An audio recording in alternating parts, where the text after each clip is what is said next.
Welcome to Beijing, the vibrant heart of China, where ancient history meets modern marvels.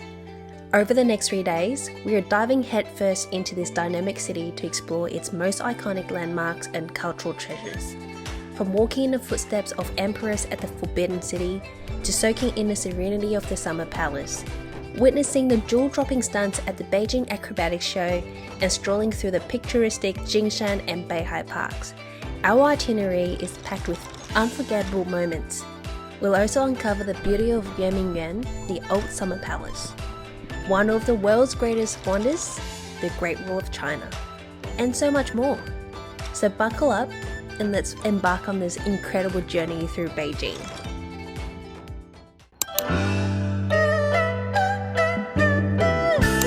If you want an epic view of the Forbidden City and Beijing, this place is the spot. But let me tell you, we weren't expecting it to be so crowded, especially around 4 p.m. I mean, the park was packed with people, locals and tourists alike, all trying to catch the perfect shot of the Forbidden City. It was a bit of a challenge to find a quiet spot for photos, and at times it felt like there was no space to move, literally.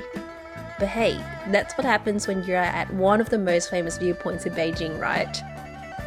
Despite the crowd, the view was absolutely worth it.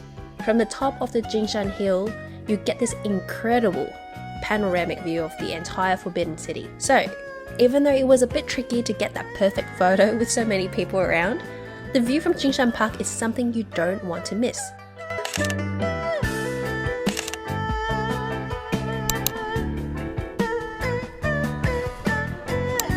On our way to Beihai Park from Jingshan Park, I couldn't resist stopping for a classic Beijing treat, Tanghulu. A trip to Beijing just isn't complete without trying these candied hawthorn skewers. We got the strawberry one. Sweet and tangy flavors were absolutely delicious, and it was such a fun experience buying them from a street vendor. I paid using Alipay by simply scanning the QR code, when technology meets tradition in the most convenient way possible. Welcome to Beihai Park, one of Beijing's most beloved and historic public parks. Dating back over 1,000 years, this stunning oasis was once an imperial garden and is now a peaceful retreat for locals and visitors alike. At the heart of the park lies the shimmering Beihai Lake, encircled by lush greenery and iconic landmarks. Beihai Park offers a perfect blend of history and tranquility. It is also within walking distance from Jingshan Park and the Forbidden City, so if you have time, definitely give it a visit.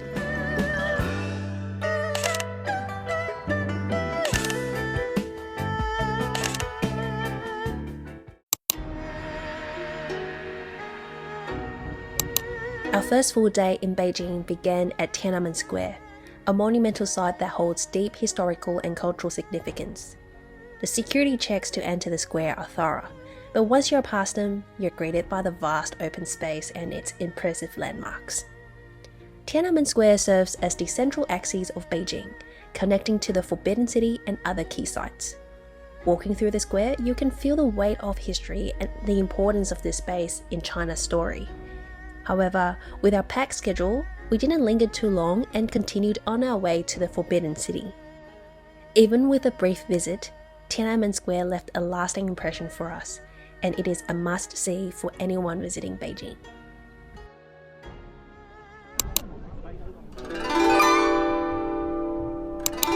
We hired these audiobook kind of thing, and we were trying to figure out how it works, but it turns out that it's sort of automatic, so you just keep walking, and then once it detects that you're at a certain area, they would start playing the history and the story behind this building, and they go into quite a lot of details, and it's actually quite smart. So it's actually highly recommended if you come here because it's not expensive.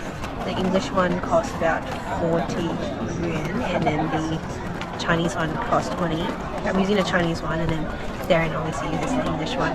The audio guide service can be rented at the entrance. Other than English, they offer up to 35 different languages. So it is highly recommended that you use this service because it provides context and story as to what you're seeing. Once you're done with the tour, simply return them at the exit. Forbidden City is the epicenter of Chinese power for nearly 500 years. It was built in the early 1400s during the Ming Dynasty. It served as the imperial palace for 24 emperors.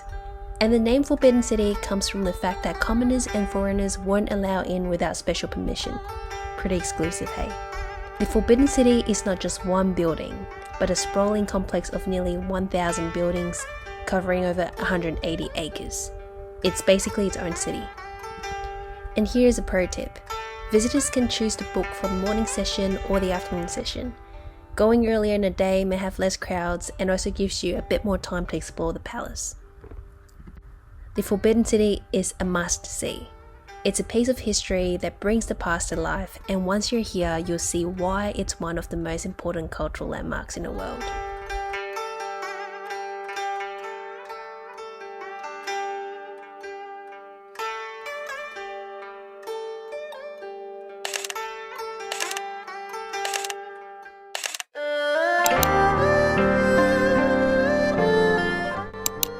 After exploring the grandeur of the Forbidden City, our journey brought us to the Summer Palace in the early afternoon.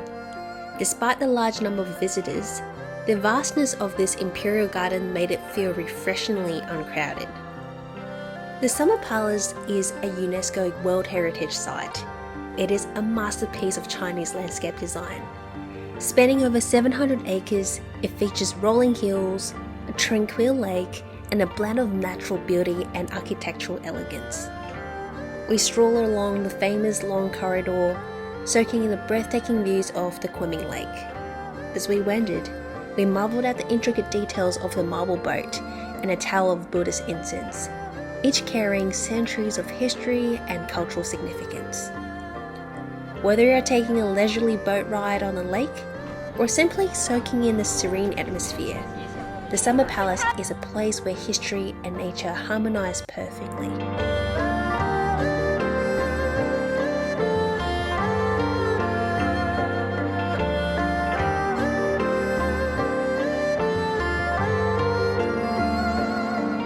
We probably spent over an hour here already, feeling a little bit hungry but not too hungry because we didn't really have lunch.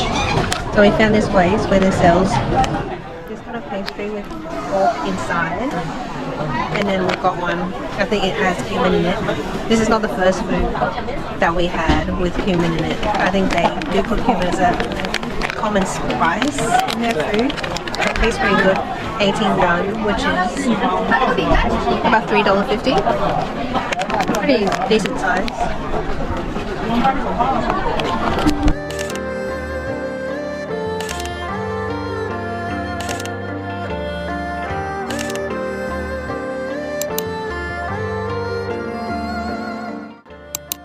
After the Forbidden City and the Summer Palace, we made our way to Yuanmingyuan, also known as the Old Summer Palace. While I wouldn't recommend visiting all three of these magnificent sites in one day, we were short on time and decided to go for it. By the time we arrived at Yuanmingyuan, it was around 4 p.m. and the sun was beginning to set. We opted for a scenic boat ride to reach the main site before it got dark. The ride itself took about 15 minutes, and it was an absolute highlight. The view was stunning, with a golden light reflecting off the water and the surrounding trees creating a serene atmosphere. Yuanmingyuan was once a symbol of imperial grandeur. It's steeped in history.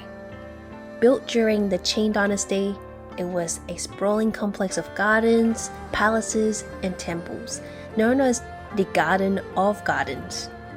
Unfortunately, much of it was destroyed during the Second Opium War in the 1860s, but the ruins remain a poignant reminder of its former glory.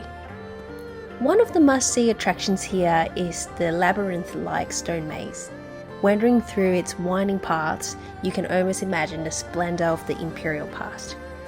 Yuanmingyuan, to us, is a place that evokes reflection, making it a unique stop on our Beijing adventure.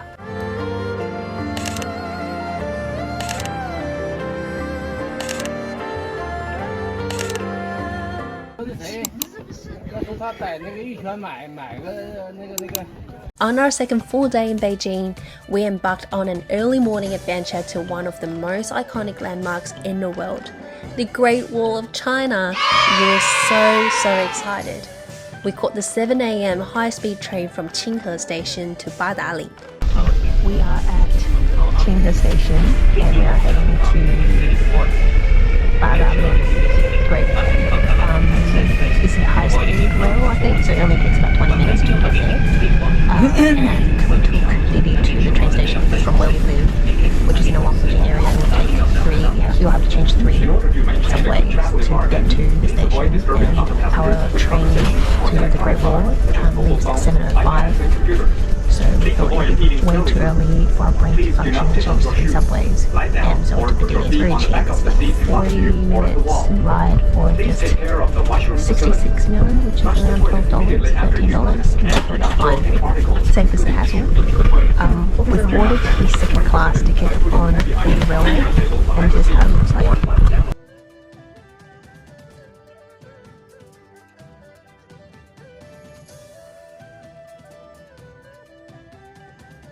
The efficiency and speed of the train were impressive, making it an easy and convenient way to reach the historic site.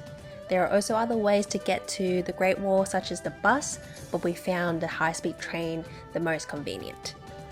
When we arrived, the weather was quite foggy, which was a bit of a pity as it obscured the view of the wall stretching endlessly across the mountains. And then they have KFC and Subway and Starbucks at the Great Wall just before we start the hike up. But even without the sweeping vistas, the experience of walking and climbing on the Great Wall was incredibly rewarding.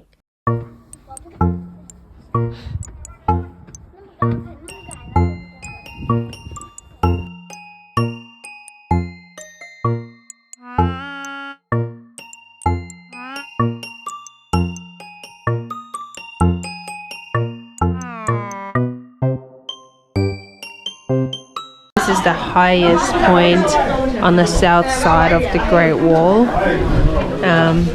This is the tallest point. Unfortunately, it's too foggy to see anything, and then if we go down now, it is the cable car to go down already. We purchased a cable car ticket one way and we're going to take it down, but we are thinking of heading to the north side of the Great Wall just to spend some time there and see the other side of the Great Wall before we go down, just to see if it will clear up later, because I do really want to take the view of, you know, the very long Great Wall from like a higher point. Right now it's just really foggy. And what I found is, this is terrible to see because people carve their names or whatever message they want to spread on the Great Wall, and this should not be right. This should not be what you should do. This is terrible. This is not good. There's an old Chinese saying, "He who has not climbed the Great Wall is not a true hero." And let me tell you, the steep steps and the rugged terrain truly make you appreciate the strength and determination it took to build this wonder of the world.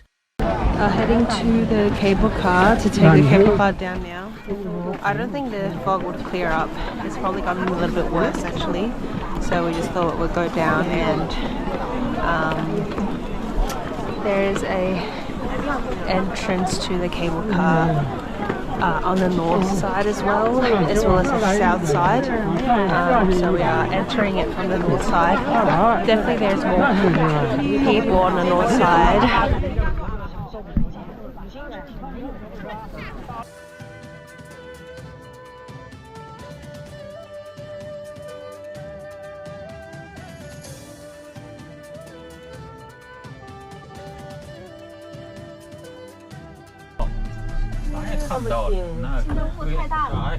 This is so different to what we had imagined, which is to see the Great Wall stretching across the mountains, but there was just too much fog. On the flip side, we got our own karaoke session.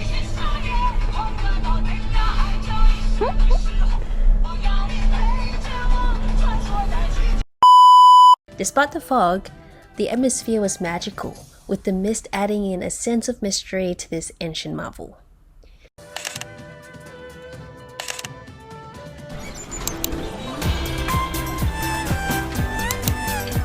Oh boy, After climbing the Great Wall in the morning, our legs were definitely feeling it by the time we arrived at Shichahai in the afternoon around 2 p.m. But the moment we stepped into this charming area, we were completely captivated. Shichahai is exactly what I imagined Beijing would look like, with its willow trees swaying gently over the water, rickshaws bustling through the streets, and traditional courtyards dotting the area. The atmosphere were vibrant yet laid back, and it's easy to see why this spot is a favorite among locals and tourists alike. We wandered along the scenic lakeside, taking in the stunning views and lively ambience. Although we didn't stay till nightfall, the area is known to come alive after dark with its bars, restaurants, and vibrant nightlife. It's a place where history and modern life blend seamlessly, offering something for everyone. After soaking in the beauty of Shichahai, we had to head to our next destination, the Red Theatre, to watch the famous Beijing Acrobatics show. But this picturesque spot will definitely be on my list to revisit.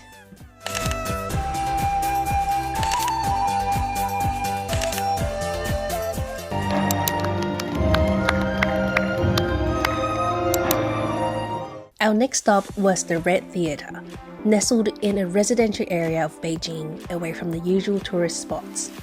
As we arrived, there was a funny moment where the staff mistook me for a tour guide because I was holding a GoPro. The building's unique design makes it stand out immediately, and it's easy to spot even from a distance. The theatre runs 2 shows daily at 4:20 p.m. and 5:30 p.m, which might explain why the audience size isn't overwhelming despite the incredible performance. Once the show started, I was completely blown away.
Wangfujing, the bustling shopping and dining hub where we stayed during our trip. This vibrant area is home to a strip of shops, an eye-catching 3D screen, and food halls tucked into the modern buildings.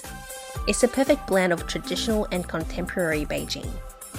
One of the best things about staying at Wangfujing is its convenience. It's within walking distance to major landmarks like Tiananmen Square and the Forbidden City, making it an ideal base for exploring the city. Whether you are shopping for souvenirs, enjoying a meal, or simply soaking in the lively atmosphere, Wangfujing has something for everyone. And that wraps up our whirlwind adventure in Beijing. These 3 days flew by, but we packed in so many incredible experiences. Although we wish we could have stayed longer, we made every moment count and loved every second of it. A quick tip for fellow travelers. If you're a foreigner, don't forget to carry your passport everywhere, as it's required for entry to most sites. Pre-purchasing tickets online is also a lifesaver, saving you both time and hassle. With just a QR code and your passport, navigating Beijing's attraction is super convenient. Now, we are off to explore the beautiful cities of Suzhou and Hangzhou, so stay tuned for more adventures. Thanks again for joining us on this unforgettable journey through Beijing.